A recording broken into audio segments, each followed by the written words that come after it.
All right, I think we'll get started here. Thank you so much for joining us here at the Heritage Foundation, release of a major paper, which will be the focus. I was told we don't necessarily have to talk about silencing cell phones, but I'm going to say that anyway. So we usually have a very robust online audience and the sorts of distractions we just want to try to minimize here.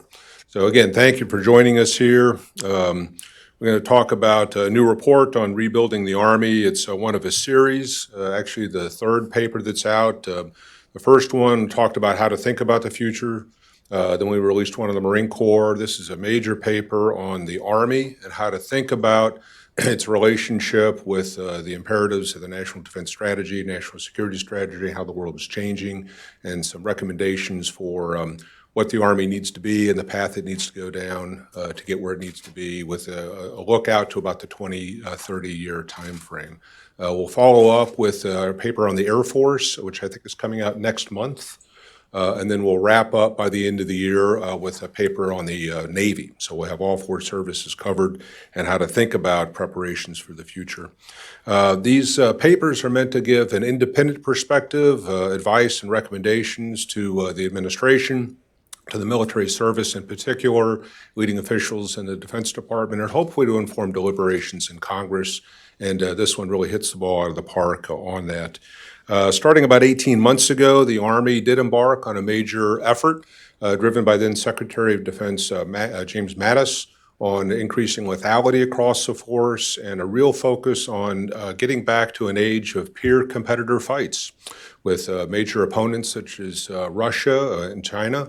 How do you do things other than irregular warfare, which is what we've been immersed in for the last 18 years? And so this paper addresses how to look at those sorts of challenges. Participating in the discussion today would be the author, Tom Spoehr, who directs our Center for National Defense here at the Heritage Foundation.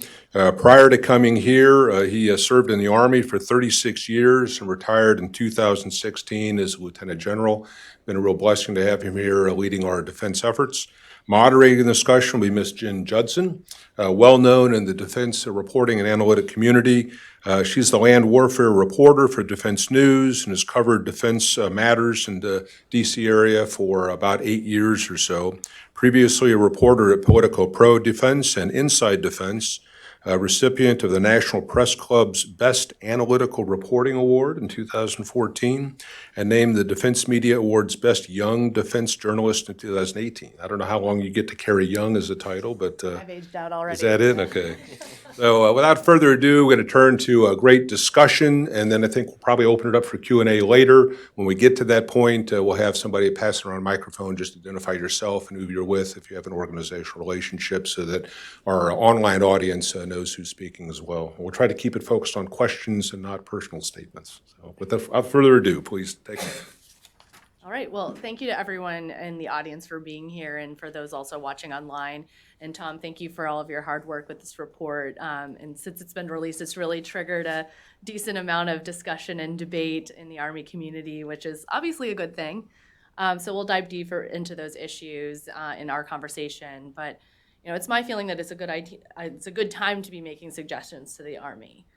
Since they're in the process of developing the multi-domain operations concept, re-looking at their force structure, and they're heading down an ambitious path in terms of modernization. So just to kick things off, Tom, if you could talk about the purpose of the report and why you decided to write this report and how you went about researching, and talk a little bit about how your background applies to what you were doing in the report. Yeah, thank you, Jen, and thanks everyone for being here today, and thanks for moderating this discussion.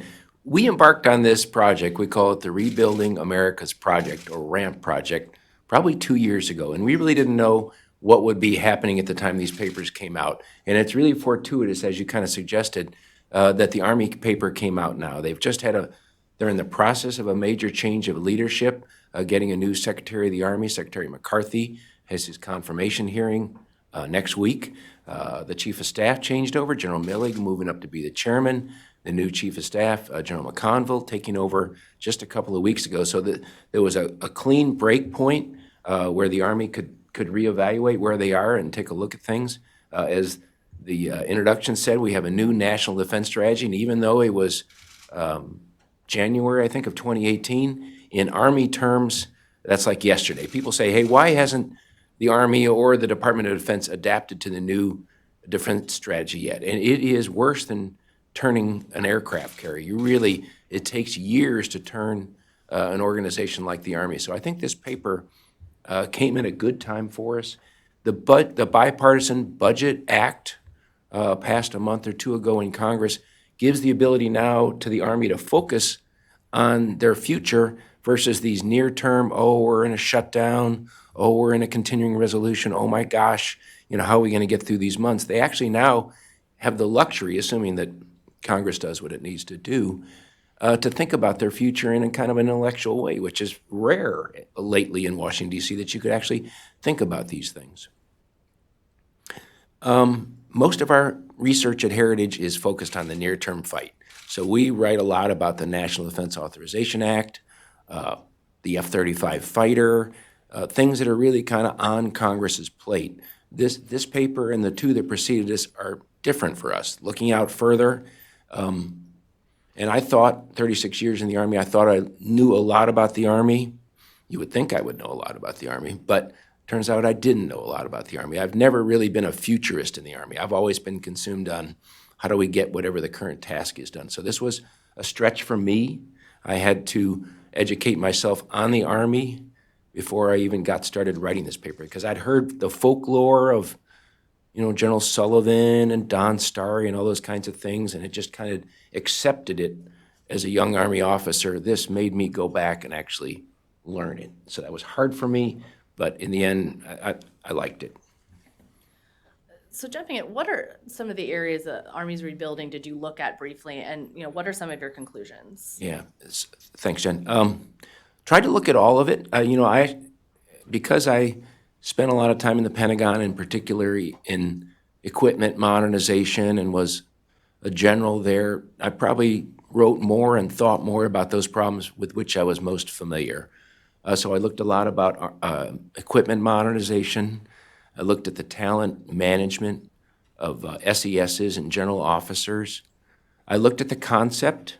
I will admit I'm not a conceptual kind of person, so I did my best.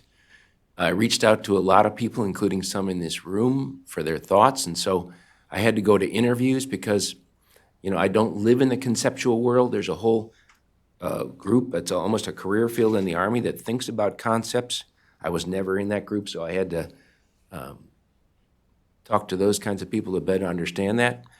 By and large, my conclusion that I reached pretty early on was that the Army was on the right path, and that a wholesale revision of the Army's modernization plans was not needed, that there were course corrections. I saw some areas where the tapestry, if you will, was kind of fraying around the edges, and that they could tighten up their story and they could tighten up their justifications for things.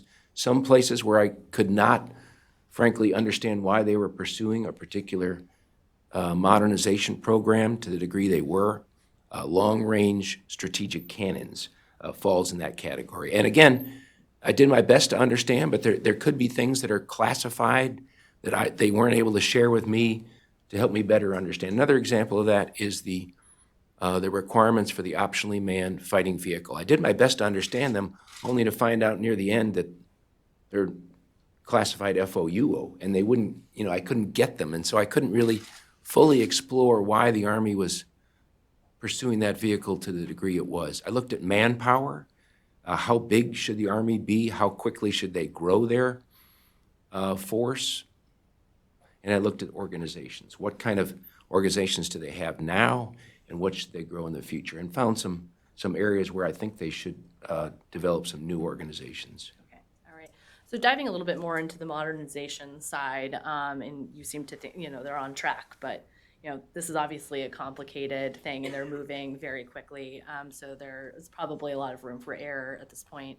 But it sounds like since it's so early on, course corrections can be a good thing. But what are some of the future challenges they could be facing in executing modernization plans? Yeah, there's lots of challenges. And one of the first things I figured out as I looked at the history of Army modernization is that luck plays a big underappreciated factor. And so you can have the best thought out, conceived plan, and all of a sudden, if the world environment changes, if your Army needs to go do something, fight a fight, you're not going to be able to modernize to the degree you do. You may be able to salvage some aspect of your modernization program, but you're not going to be able to carry out the plan that you had envisioned. And looking back, you could see that that didn't occur in some cases. The Army kept driving on, thinking that this whatever we're fighting, that's just going to go away and we can continue with our plans. You see that with FCS. And so the Army valiantly tried to keep going down the path with Future Combat System in the face of fighting two significant counterinsurgency fights in Iraq and Afghanistan. And in the end, the counterinsurgency fights won and FCS lost. And that wasn't the first time that has happened, but that's the most salient example to me. So luck, if your funding gets cut, and whether or not you like it or not, the Army's funding gets cut about once every 15 years, fairly dramatically. You can't modernize if you're trying to keep your service alive and keep your nose above the water. You do the best you can to survive until you start to get another influx of funding. And you can't you can't protect your service and modernize. It's just too hard. So that was something I realized. So I think the Army's doing a good job. One of the things that I also was underappreciated to me was the difficulty of facing two threats simultaneously. And so we talk about Russia, China. It's almost like a hyphenated word, Russia, China. But when you look one level below that, it's very different type of threats that they present. China presenting more of a maritime air threat, Russia more of a conventional ground threat. And for the time being, they are using the same concept and essentially the same types of equipment to address both threats. My sense is over time that's going to become harder and harder as these threats diverge, as China becomes more and more capable. And it's going to be hard to manage that duality of threat and while also maintaining your counterinsurgency capabilities. You talk a lot about successes and failures in the past, and you mentioned FCS. Can you dive a little bit deeper in terms of the successes and failures that we've seen in the past? And do you think the Army is applying lessons learned from those? Yes. So I'll talk about some of I don't even want to call them failures because it's so pejorative. But so I started out in the paper talking about the Potomac Division, which was this reaction to President Eisenhower's decision to focus on nuclear weapons and how the Army was almost in danger of becoming irrelevant. And so the Chief of Staff was persuaded to change his entire force to focus on nuclear warfare. And so he created this thing called the Potomac Division that had essentially 5 battle groups, large battle groups, and the idea was so big a division, so dispersed that it could survive nuclear attack and it could also employ nuclear weapons. They rushed into this design and it almost immediately, maybe even before it was fielded, people figured out this was not what the Army needed to be.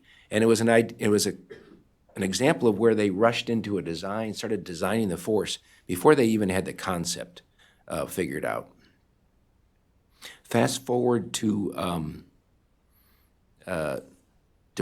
Pew and Tradoc had some good ideas about how to change the Army. He had a concept called active defense, and this was in response to a huge Soviet Army threat in Central Europe. How do we actually come up with a concept to fight this? And so he came up with an idea, brilliant man, of fighting an active defense, and it postulated falling back to various positions of strength, treating the enemy. The dilemma was he didn't share this concept widely with the Army, and so it was kind of a small little staff group down in training and doctrine headquarters. And so when he finally uncorked this bottle of wine, if you will, it didn't meet with acceptance through the Army. And whether you like it or not, acceptance in the Army is really a critical aspect of whether a concept is going to succeed or not. And so he had kept it kind of close hold, brought it out, and the Army, 1, because he hadn't shared it, 2, because it had this counter-cultural preference for the defense over the offense, and like it or not, all the military services tend to culturally favor the offense, and so it really did not catch on. And I was not in the Army at the time, but I was still I could sense that the moment I came into the Army about how we had this concept that nobody really bought into. In terms of successes, those are more fun to talk about. And so I'll talk about the Stryker Brigade Combat Team, conceived as the interim force by General Shinseki, and it was fielded by the Army at record amounts of time, less than 5 years from the idea that we want an interim force, that we had Stryker Brigade combat teams maneuvering in the area of Kandahar, or rather in Iraq, I'm sorry. And so very quickly got that concept out, and it was just an example of how when you set your mind to something and you have cohesive leadership and focus on it, it really can come together. Another example would be task force modularity. When in the middle of the Iraq-Afghanistan fights, when the Army was presented with a requirement for more brigade combat teams than it had, it modularized its brigades and created more of them, and they were self-sustaining, had their own artillery organic to it, had all of its capabilities that a brigade commander would need organic to that brigade. And again, that happened in almost 18 to 20 months. And so it was really a quick effort. And then the classic example that most Army officers will point to is air-land battle, conceived by Don Starry, codified in really the 1982 edition of 100-5 Operations, where he really followed all the precepts of successfully changing the Army. He was intellectually prepared. He had a great team. He did the homework. He took it everywhere, talked to everybody about it, and in the end, it was a concept that served the Army well for over 10 years.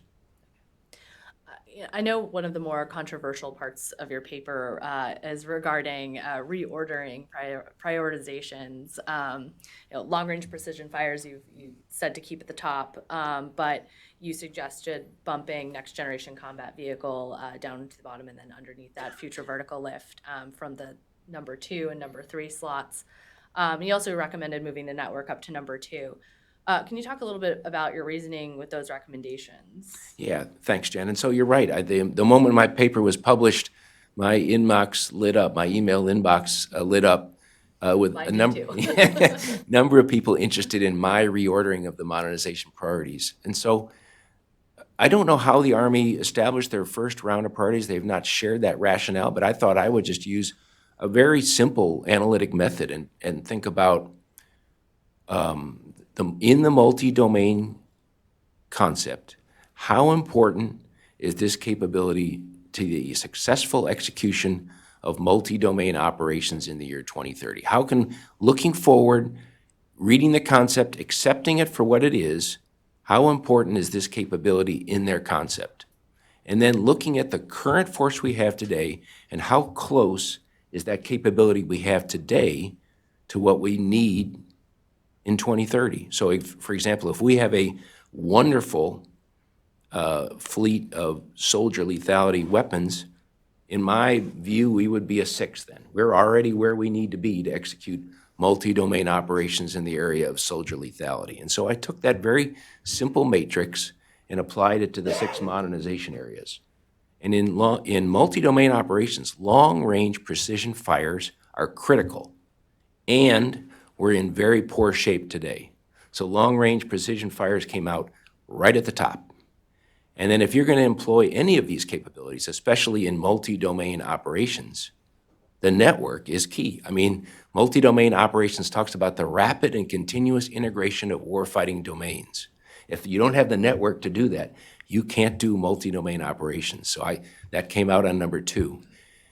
And then similarly, I just went down the line. So air and missile defense, we are in pretty poor shape right today. And that's going to be a big thing in multi-domain operations. It came out number 3. And just on down the lane, to make the list of the 6 modernization priorities already means your thing is important. So the fact that in my ranking, future vertical lift came out number 6 does not mean future vertical lift is not important, because that's 6 in a list of dozens upon dozens of Army programs. And so the fact that you made number 6 should make you feel really good. That was not reflected in the correspondence I got from some of my friends. So it was useful for me, and I don't presume or that the Army, as a result of my insightful analysis will change their modernization priorities. But what I would like is the next time they update them, refresh them, whatever they do, that they also release their rationale for how they came up with this listing so that I can say, oh yeah, that makes perfect sense to me. I understand how soldier lethality came out to be number 6 or something like that, because I could not track the pedigree on the multi-domain concept of their modernization priorities. I think that's an important point, and something I asked at the Defense News Conference a few days ago of General Murray, the Army Futures Command commander. What was the rationale for the priorities, and actually didn't really get a straight answer, but I think one thing he did mention was that, they're adamant that the priorities aren't going to change right now, and it's important to them, I think, in terms of making a case to Congress and things like that, to not sort of disrupt the list. Let me just add, because I did that.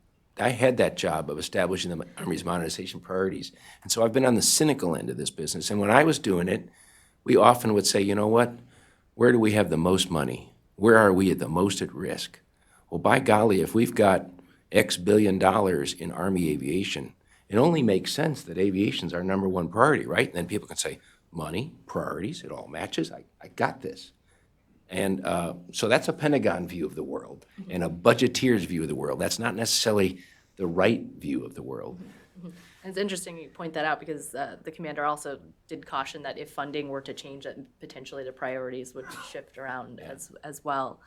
Can you talk a little bit about some of the feedback you did get back, without naming names, of course, just some of the counter rationale that you got, especially in terms of future vertical lift and next generation combat vehicle? Most of the feedback that I got back, a lot of it was very positive. And so a lot of people, including the Chief of Staff of the Army, the Secretary of the Army, who I've met with the Chief of Staff of the Army on this concept. We talked about this concept for about 90 minutes. I'm due to meet with Secretary McCarthy later this month. So they've all been very receptive to my ideas, and they've been appreciative of the fact about another opinion, a second opinion, an outside source. So I don't want to characterize this as the Army has circled its wagons and that because they're not there. And General Murray, I sent him a copy of the draft paper. He sent it to all of his 4-star contemporaries at the other Army major commands. And so I believe it is kind of filtered all throughout the Army. The feedback has been good, but I have been asked about my rationale. We'll just say aviation, as I talked about, being one of them. Most people say you don't understand. You don't understand why future vertical lift is so important to the future fight. And I said, I think you're probably right. I am maybe one of 10 people that have read Multidomain Operations, the concept cover to cover, like 10 times, held it up to the light, trying to interpret it, and could not really find an overwhelming argument in favor of future vertical lift. So that was one criticism. I've gotten a little bit of criticism about the priority I ascribed to next generation combat vehicle, and that could be that I just can't see how they establish the requirements. So, the fact that it must carry this number of soldiers, it must have a 30 millimeter gun with an option for a 50 millimeter gun, all those kinds of things, it's hard for an outsider to look into the Army's rationale, why they are making the requirements that they are for that vehicle. I know that you mentioned in the next generation combat vehicle bucket that with the optionally manned fighting vehicle to replace the Bradley, that the Army back off the initial requirement to have the vehicle be optionally manned or autonomous. And talk about why you feel that should be dropped. I was able to ask the Next Generation Combat Vehicle CFT Director Ross Kaufman on Wednesday as well about that, and he argued that if we don't put it in the requirements now, if we think about it too late, then it will be more costly to incorporate later. But talk about why you think it's potentially important to maybe back off of that in terms of feeling the first tranche of OMF. I think autonomy and robotically controlled, there's a future for that in the military. But our Army network, such as it is today, is not sufficient enough to really even do what it's supposed to do today, much less take on the burden of now controlling autonomously or robotic control vehicles across the battlefield. It just isn't. And you think about what, let's say, a robotically controlled vehicle will need multiple video feeds. So you're going to want to see in front of your vehicle. Presumably, you'd want to be able to see a little bit to the side and maybe even in the back. So now you're streaming over whatever your network is, 4 or 5 video feeds. And now you want to stream fire control and navigation and driver control back to somebody.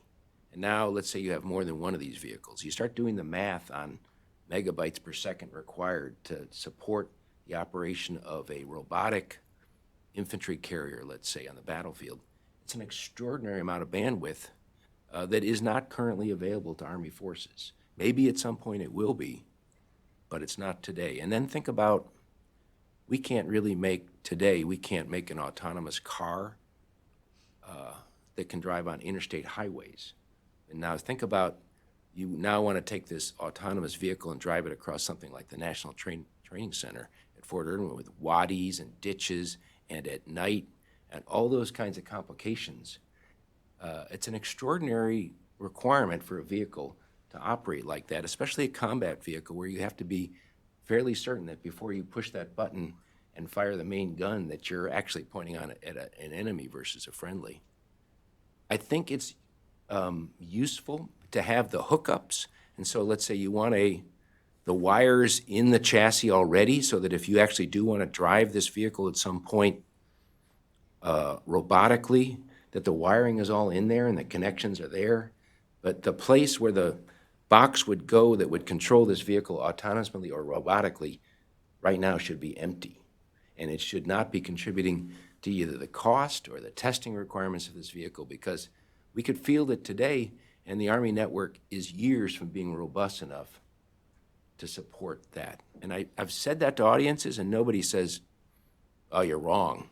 That's not right. And so I've said it enough times that, and maybe we can get to Q&A, somebody can tell me I'm wrong, but I've said it enough times that I'm starting to believe that my assessment is correct on this. And so I believe in autonomous vehicles and robotics and saving soldier manpower and perhaps lives.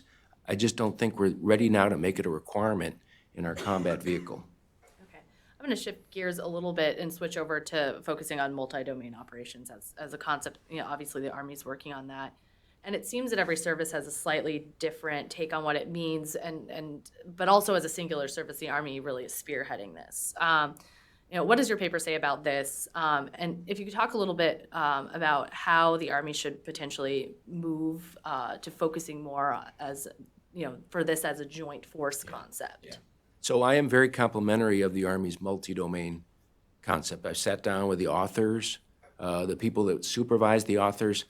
I am appreciative, and I think the thinking and the writing that went into that document is fresh. The prior concept, I think it was 2014, not fresh. It was warmed over kind of stuff from the refrigerator. This is actually fresh thinking.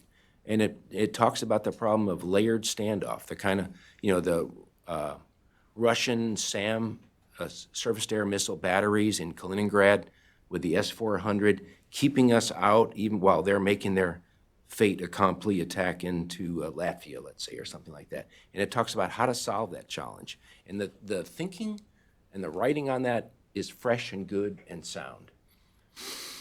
My questions revolved around, you can read the concept and it uses the word Army and Joint Force interchangeably. And you can't, it has to be one or the other. It has to either be a joint concept or the Army's concept. It can't be both. And they've attempted to be both, and it's almost like it's a forcing function to the joint force to hey, you guys need to adopt this. And no one has ever said that to me, but that's kind of the sense I got, is that we think this should be the joint force concept, because the Army cannot implement multi-domain operations on its own. They just cannot, because like I said earlier, it requires rapid and continuous integration of all warfighting domains, including the hard ones like cyber and space and Navy, of which the Army really has no control and no assets. They're, you know, receivers of these warfighting domains. And so without the complete integration of the whole joint force, the concept won't work. And they know that. So I didn't, when I had that discussion with him, like, yeah, we got it. We have to have Chairman, Joint Chiefs of Staff. We have to have all the other services really seamlessly on board with this concept. And I was like, well, so what's the plan? How do you get to that point? And they're like, not sure yet. We're working it. We're talking to the Air Force. I think the Air Force maybe is the closest to the Army. Maybe the Marine Corps is second, and the Navy furthest. I think they have hope that when General Milley, not to take anything away from General Dunford, when General Milley becomes the chairman, he may have an urgency on making the next joint operating concept a lot like multi-domain operations. I think we're due for a joint operating concept. I think maybe we're on the cusp of it. I don't know. And maybe it talks about multi-domain operations. The previous joint concept kind of read like that. I also, as I mentioned earlier, I worry about this diverging of the threat and whether or not one concept, such as it is right now, will be sufficient in future years to deal with COIN, to deal with China, and to deal with Russia, all in the context of one joint operating concept. I'm not sure yet. But again, I applaud the concept. I think it's good. It has the hooks, if you will, to pull Army capabilities. You can see where there are obvious deficiencies in Army capabilities that need to be solved if they're going to be able to implement multi-domain operations.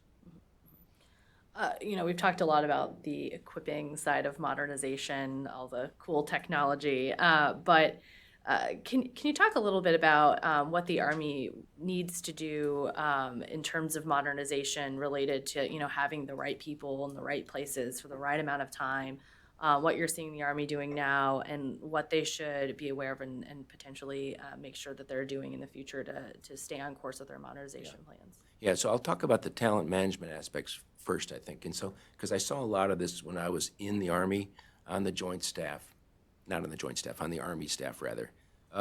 We tend to put, especially Army general officers, into positions for which they have no experience. And sometimes that's okay. So, for example, you can put a former Army brigade commander in command of an Army division, and he knows it. He's got it. I mean, he's watched his boss operate. He knows how this movie ends.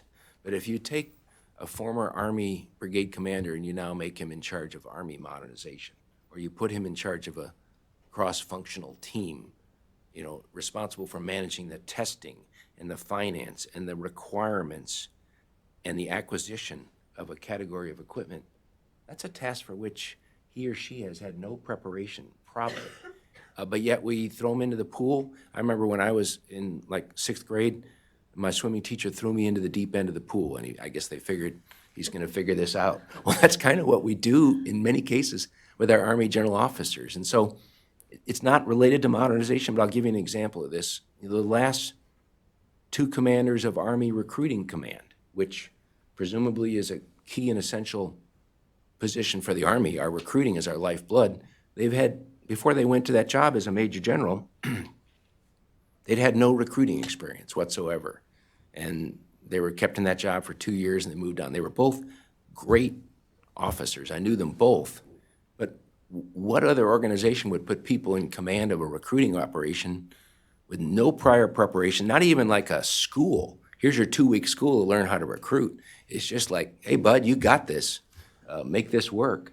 We do that a lot in the modernization world. And so we bring in officers to the Army staff that have had no preparation. Good preparation could include being the commandant of a branch school, working as in a project manager's office, working in the requirements world. We often don't do that. And then once we get somebody in one of those jobs, they need to stay there. They need to stay there for 2, maybe 3, even better 4 years. It takes you a year to figure out what's going on. And then in that 2nd year, you start to see better ways to do things. And then in that 3rd year, you start hitting triples and home runs. The 2nd year you're in a job, you're hitting doubles at best. At the 3rd year, you're starting to hit triples. But most Army officers, and in fact, some SESs never get to the 3rd year.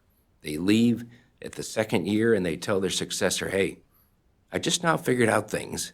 Here's a list of things I would do. And so your successor's getting this list, and he says, well, I got it, but I need to look around for that 1st year and see if this is really right. And then the cycle repeats itself. And so We need to train our officers, we need to prepare our officers, and then we need to keep them into position. And so keeping the Army Futures commander there for at least 5 years, keeping cross-functional team leads in their teams for at least 2 to 3 years.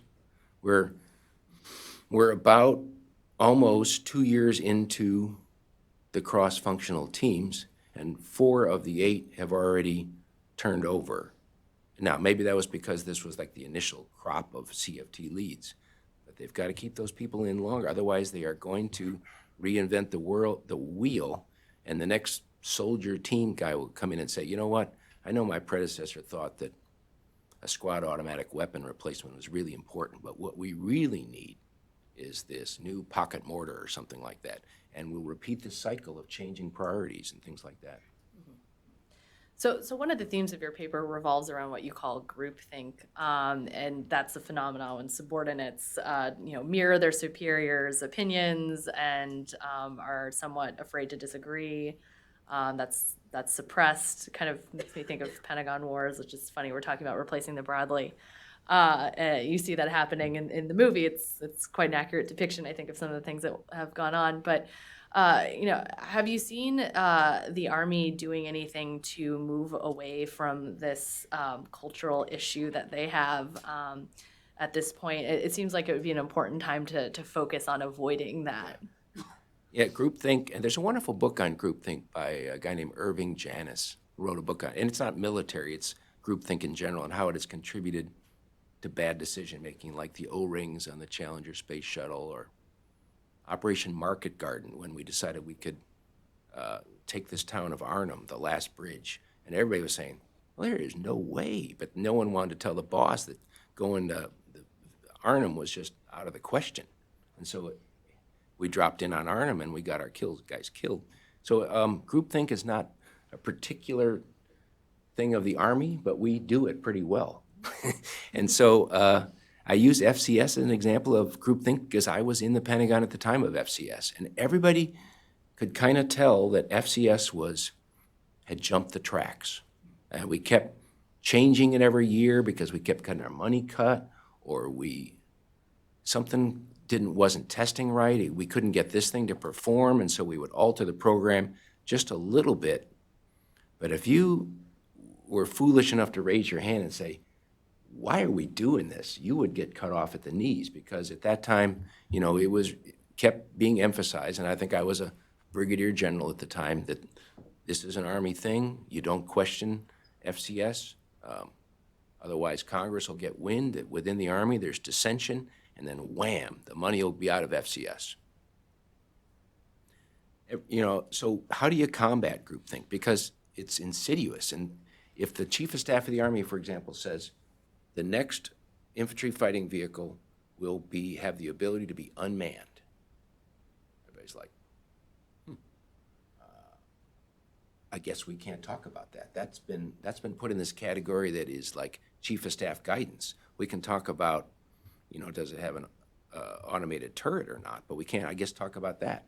And so you really got to be careful as a leader in the Army of putting something in this category that can't be talked about. It is sacrosanct.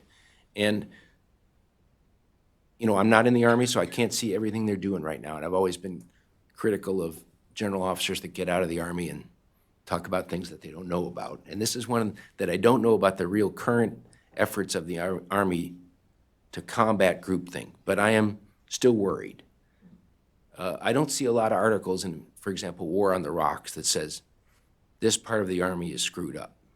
I was seeing lots of articles like that about the Air Force, but I don't see a lot about the Army. And I don't see in like Army Magazine, I love Army Magazine, by the way.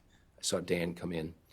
But there's not a lot of questioning of current Army modernization focus, like the long-range strategic cannon that can supposedly fire projectiles at 1,000 kilometers, like from here to Portland, Maine. I can see that may be technologically feasible. I just don't know if it's a thing we need. But you don't see articles in the professional journals that talk about, what are we doing? Why are we doing this? And written by captains or sergeants or majors. So maybe it's happening, I'm not seeing it. But the senior leadership of the Army really needs to be careful to make sure that these things, these little shoots and sprouts can grow, be discussed, and in the end, a decision has to be made. It can't be a democracy where everybody gets a vote, but at least hear these thoughts out. We haven't talked about force structure yet, and that's obviously something that's very important as the Army considers force structure aligning with its multi-domain operations concept going forward. So talk about some of the types of new units that you think that the Army needs, and how you address the mix of force structure between the active and the reserves. Yeah, great questions. One of the things that you find in competition against great power, China, Russia, is that brigades are no longer going to be it. So that was our thought as recently as 5, 10, 7 years ago, is that the brigade is it, and divisions just exist to tell brigades what to do, essentially, and that all combat capabilities had been pushed down to the brigade level, and any kind of capability, fires, anything else at division or higher had been de-emphasized, done away with. So we did away with our core artilleries and things like that, gave all the assets we had essentially to brigades. When you're fighting a Russia, that's not going to be enough. You need people that are thinking about the deep fight, the further back fight that the brigade commander can't focus on. And so we have to reinvigorate, which we nearly just all did away with, the echelons of the Army. And so giving divisions and corps and field armies tasks that are appropriate to their level, that they have the information, that they can deal with it and prosecute that fight, that they have the intelligence and the requisite assets, whereas the brigade commander does not and cannot. So they have to rebuild that. And it's kind of funny because we nearly did away with all that. And so we've kind of put that ship in reverse. The Army hasn't talked much about that, I don't think. I'm not hearing it. But they're in the process now of reimagining what capabilities should be at the division level, what should live at the corps, and even bringing back field armies for that even have capability. And so there's that. I see the need, and I think a lot of people do, for the Army to have formations which can employ anti-ship missiles, ballistic missiles, that type of thing, in outside the normal brigade division construct. And so if we need an anti-access or anti-ship missile capability, we don't want to have to deploy a brigade, because, by the way, it has it inside of it. We want to be able to grab that capability, maybe it's a battalion, and send it to the Philippines or send it to Vietnam or someplace like that.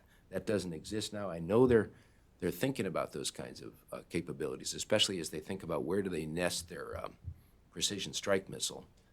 And I'm guessing they're going to probably announce that someday, about how do they intend to, where are they going to put that capability, where's it going to live, who's going to control it, that type of thing. Great people like General Wesley are thinking about those kinds of things that we just haven't seen a lot yet. Hopefully that will be soon. Yeah. You also suggested growing the Army to 50 BCTs. Can you talk a little bit more about that rationale? Yeah, I can. I neglected to mention this was one of the elements of controversy that I got, and a lot of people surreptitiously sent me emails saying, hey, we agree with you about the size of the Army, but if we increase the size of the Army, we won't have any money to do all these wonderful modernization programs that we envision. And I said, I got that.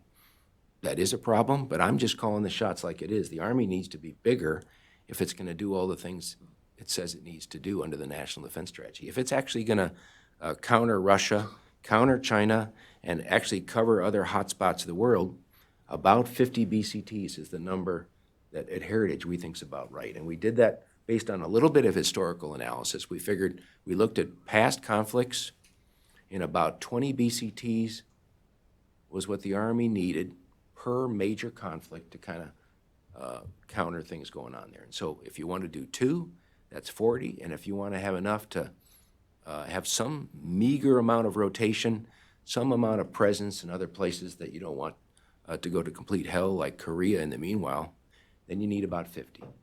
And General Milley has kind of said words to that effect. I've looked at Rand Arroyo studies that say things similar.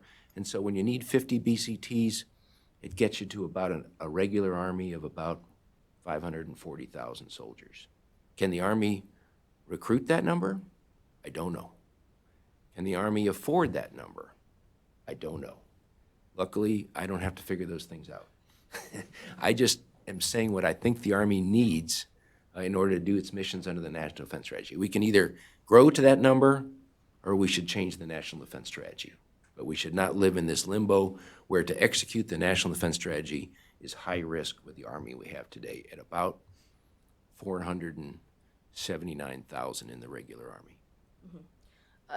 Have you considered, when you look through the lens of what potentially we'd see in terms of capability, equipment, weapon systems, do you think that we'd potentially need that same level of manpower? I mean, it's somewhat hard to tell when we're talking about autonomy and robotics and things like that, whether we need to think about manpower the same way we have in the past. That's a great question. And so, for example, if we can make an automated turret, let's say if we can make an auto loader for our self-propelled artillery, if we can reduce the crew on a tank to 2 people by having an auto loader, we might be able to get a smidge more out of the force.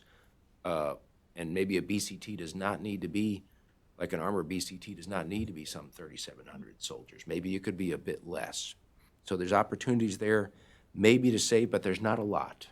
And so you think about an infantry brigade combat team, if you want to give it a sector, you need soldiers. You need soldiers that are covering, their, whatever you want to give them, 10 meters or something like that, a frontage or something like that. And you just can't, robotics, is not going to save us a lot. It's going to get us a tank crew maybe of 2 or a self-propelled howitzer crew less, but it's not going to be much. And the other thing we need to account for is the enemy is modernizing too. And so they're bringing on capabilities. So for example, the Russian Armada tank already has an auto loader in their tank as well. And so it's not like we're advancing technologically and everybody is standing still. We're in a world where everybody is racing ahead.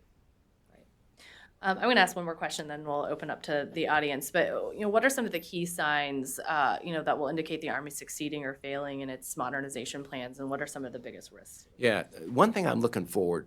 Well, I'm not looking forward to it. In fact, I hope it never happens. But one of these 32 modernization programs that the Army has championed is going to fail. It's going to not succeed. We'll just put it that way. How does the Army deal with that? Do they embrace that failure? We've always talked about innovation. You embrace early failure, that type of thing. How do they deal with that situation? I'm interested to see how that goes because they have put a lot of their reputation on the fact that they now believe they're executing correctly. What does Congress do? So Congress has kind of shown some early signs that they may not be completely supportive of all the Army's move that they made in the famous Night Court. That they unfunded, I forget what Secretary McCarthy says, killed 90 programs, cut 90, something like that. Congress has shown very early signs that they may not be 100% on board with that. And so it only gets harder. And so the moves that the Army made in 2020 are not that big compared to what's going to start happening in 21 and beyond. If Congress can't support these money moves, the minor ones that took place in 20, the Army is not going to be able to fully execute their modernization strategy. So I worry about that. I worry about continuity and tenure. Right now we have great leaders in the Army, and we've always had great leaders in the Army, but the leaders now in the Army are focused on modernization. That is an aberration. That has not been the case. And so Army leaders in the past, because I've worked there, have seen working on Army modernization programs as somebody else's problem. And this modernization that we're on now, that the Army's on now, is going to have to, it's General McConville's successor and his or her successor, they are all going to have to continue this path and keep paying attention to this, because if they allow it to drift off target, it will not succeed. Right. I think one of the fears is that the dream team has Yeah. been broken up. Unfortunately, there's some continuity with McConville and McCarthy moving up. But yeah, what happens after this team of leaders that seem Right. to work so well together aren't there anymore? I mean, I remember going to the front office, we call that on the E-ring of the Pentagon, and talking to the scheduler for a very senior Army official and saying, hey, I need an hour of so-and-so's time to come in and talk about Army modernization programs. And they're like, no. Can you do it in 20 minutes? And I was like, no, I really can't. And that was the end of the conversation. I never got my hour, and so you got to devote time to this thing to make it work. Okay. All right, well, I think we'll open up for questions from the audience. I think there's a mic going around. See somebody in the back with their hand up. Sir Chick Feldmayer, Munitions Industrial Task Force. And I guess my question is generated from the very short time frame to deploy and field the hypersonic missile system. And I want to go back to your comments in the beginning of your paper about groupthink again and critical thinking. And it seems we're a paradox. If you go to the National Training Center and sit through an AAR, it's critical thinking, and it is an attitude where you're not worried about what you say. You see something wrong, you say it. That does not exist in modernization, and I'm thinking specifically of a system like Crusader, where we denied hydrogen embrittlement even being a problem until the Senate sent a staffer down with 2 engineering degrees and wiped Fort Sill out. And all of a sudden, there was an alternate propellant that started. We have smart people in the Army that we could have listened to and worked that problem. And I worry about that same thing happening in something like hybrid, the extended range programs, because the Army is going to be focused on cost, schedule, performance, get that unit fielded. How do we get, and I know you started addressing it, but that same thing that happens at the National Training Center into the modernization program? Yeah, that's a great question. And in my paper, I talk about hypersonics. Again, it's not a topic which I'm an expert on, but again, you read the multi-domain operations concept, and it does not put a hook. Like I've talked about, there's lots of hooks in it. It doesn't talk, I don't see a hook for hypersonics. And so sometimes I worry in this town, you'd be astonished to learn that we actually get in a frenzy about things. And one of the things we're currently in a frenzy about is hypersonics. And the driving force behind our frenzy on hypersonics is the fact that the Chinese and Russians are working on hypersonic weapons. And what you don't read about and you don't see much discussion about is, okay, how would we use such a hypersonic weapon? What problem does a hypersonic missile solve for the joint force? What would we shoot it at? And if we hit it, what would that get us? Now, I can kind of see it from the Chinese side. The U.S. has fairly robust missile defenses, and so maybe they want to take out a THAAD battery on Guam or something like that. That makes sense to me. What do our hypersonic missiles do? And maybe that's all written down somewhere and I just can't see it, and I'm not smart enough to understand it. But your point is well taken. Because the Army has said, hey, we're going to have a hypersonic missile tested in, 21 or something like that. Next year, right? Okay, and I don't doubt that if you put enough energy behind that, and General Thurgood is a wonderfully brilliant officer, that we can do that. Now what? What's its problem set? Where does it reside in the Army echelon? And what is its problem set? What do we use it for?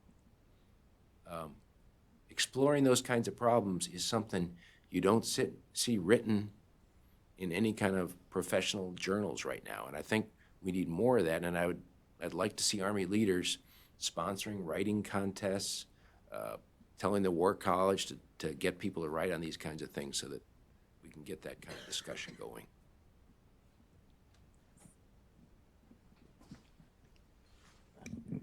Thank you. I'm a reporter from Voice of America. My name is Dong-Yeon Kim.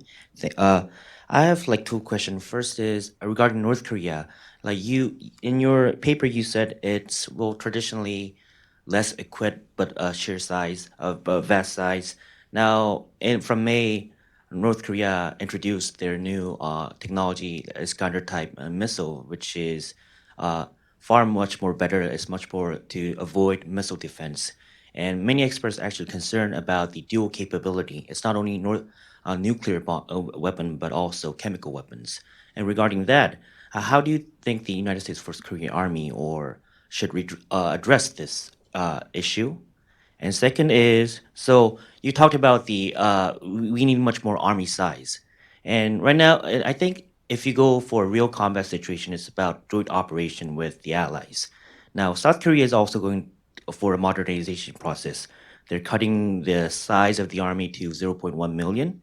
How do you think so? And because the environment of the peninsula, it's a short range, and some has to defend against the mass size of the North Korean size. How do you think the modernization of the ally structure would affect the overall strategy, deterrent strategy? Yeah, great questions. And so, I mean, you are probably right.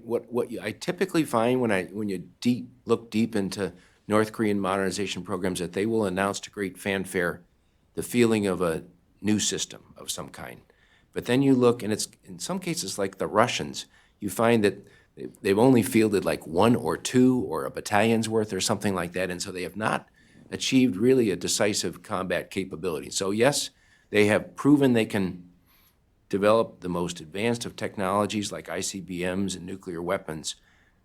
I'd be very surprised if they actually were able to get a thick capability of these new weapons or something like that. It's something clearly we need to take seriously, but I don't think, given the extraordinary economic pressure that they're under, that they are going to be able to modernize their army past, they're probably at third-generation aircraft. Most of the world's at fourth generation, some in fifth. So their aircraft pose no threat. Their nuclear weapons pose a threat. And so really, they are like, in some cases, Russia, a time-distance problem. They are so close, they have positioned so many indirect fire systems close to the border that they are a time-distance problem for South Korea and thereby also the United States. Okay, I think we have time for a few more questions. I didn't get your second part, though, was the size. Of the allies. Yeah. I'm worried about the South Koreans cutting the size of their military. I'm not an expert on it. I worry that they're cutting the size of the military not because of a strategy-related reason, but because they're having challenges recruiting. And that's about all I know about that. Okay, like back behind the. Dan Roper, Association of United States Army. Great report, Tom. Question for you. How does the U.S., based on what you wrote, you talk about maybe MDO should be expanded beyond just overcoming the anti-access area denial problem. And just to do that problem, the Army's modernizing virtually everything, updating its concepts, and trying to accelerate them into doctrine at an unprecedented rate. If we expand the scope of MDO to get beyond that penetration problem, what does that do? Will that cause the Army to diffuse its efforts and try to fix too much as opposed to too little? Yeah, you raise a very great point, and I struggled with this point because we have had operational concepts in the past that were too diffuse and did not focus enough. And so this one is exquisitely focused on defeating layered standoff. I like that part about it. But as I was looking for more hooks to talk about the future force, there's not much in there about now defeating the adversary. So now we have cracked their anti-access shield.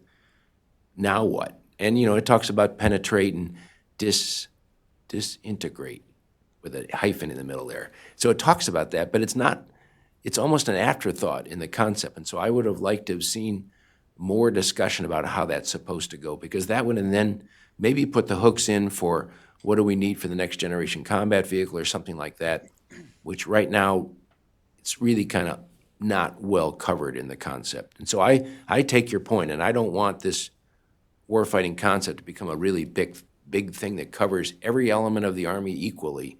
I think it's very useful to focus. And this is an area where I confess, I have not precisely defined the solution. I just think I see a problem. Thank you.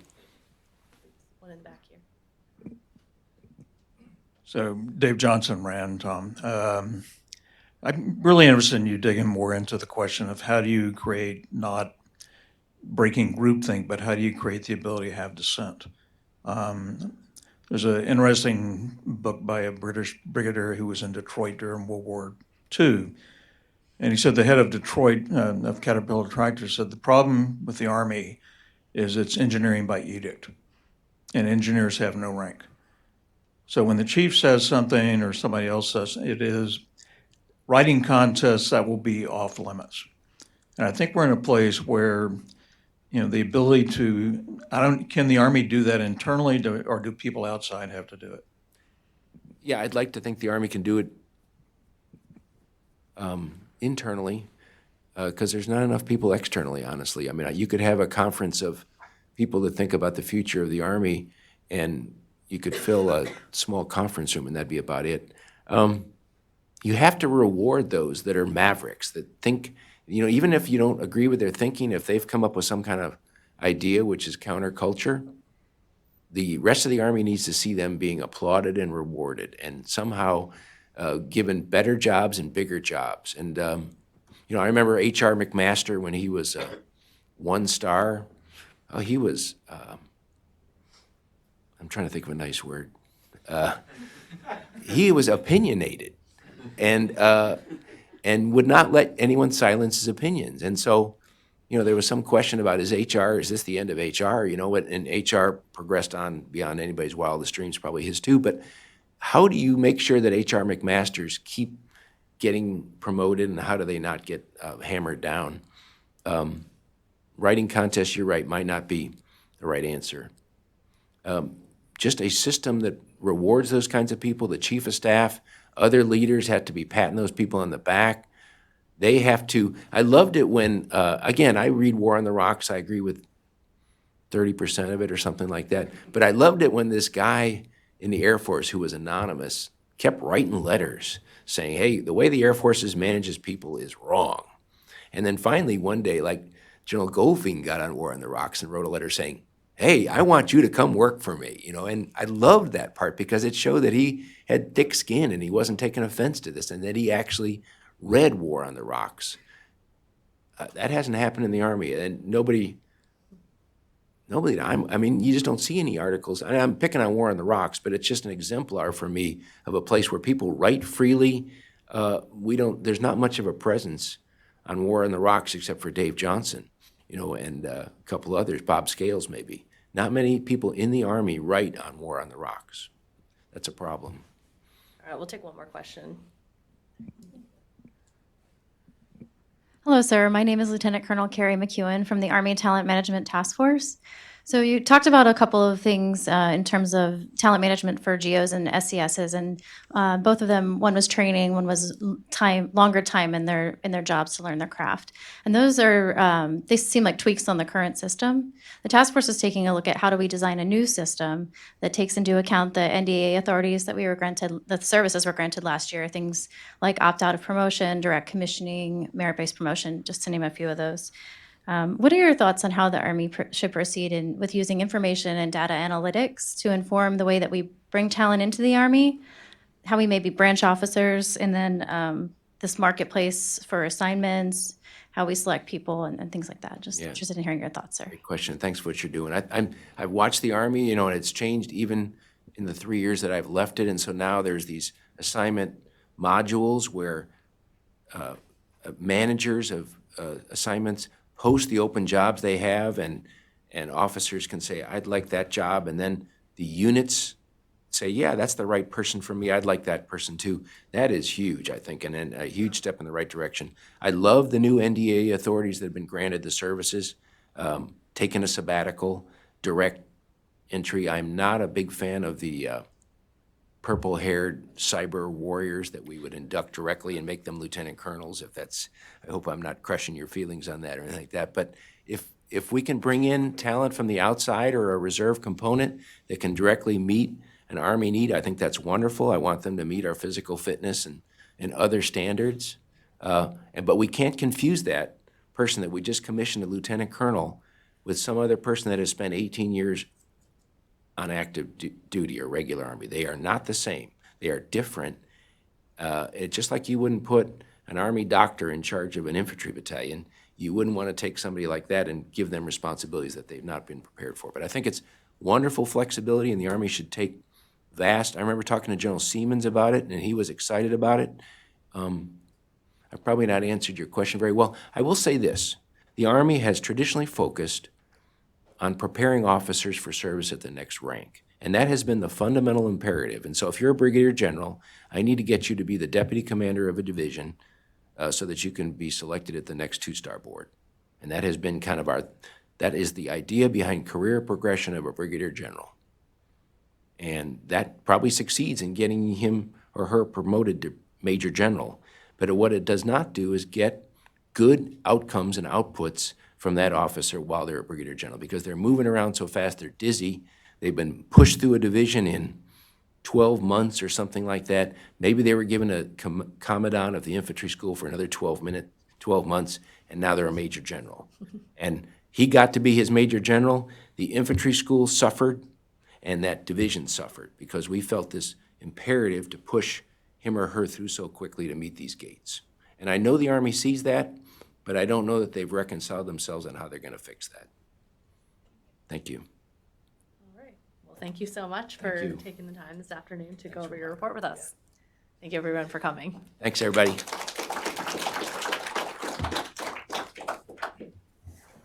Jen, that was wonderful. Like 5 minutes over. Did we really? Yeah. They probably broke the general done probably- for, I'm guessing.